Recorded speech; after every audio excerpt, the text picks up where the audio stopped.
চিলমারির যে ঐতিহ্যবাহী প্রায় 200, 250, 300 বছর বয়সী একটি শিমুল গাছ, ভৌতিক বা ভুতুরে যেটি বলেন, সেই গাছটি আজকে ভেঙে পড়েছে। অথচ গতকালকে যে ঝড়ো হাওয়া বা বৃষ্টি হয়েছে সেই সময় কিন্তু এর তেমন ক্ষয়ক্ষতি হয়নি। তবে আজকে দুপুরবেলা এই আধা ঘন্টা আগে আর কি হুট করে গাছটি এখানে ভেঙে পড়ে যায়।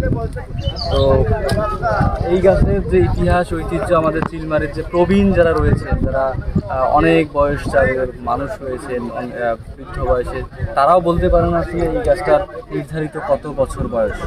তো আসলে এই যে আমাদের একটা যে ইয়াং জেনারেশন বা তরুণ যে সমাজ রয়েছে, তারা তাদের ইতিহাস নিয়ে বেঁচে ছিল দীর্ঘদিন। একটি দর্শনীয় বা জায়গার মধ্যে একটি যে প্রাচীনতম শিমুল গাছ, সেই গাছটি আজকে ভেঙে গেছে। তো আসলে এটি অনেকের এখানকার যে লোকজন রয়েছেন তাদের আবেগের একটি জায়গা ছিল। সব মিলিয়ে আসলে এই যে পরিবেশ, গাছটি চলে গেল, এতে অনেকেই দুঃখ প্রকাশ করেছে।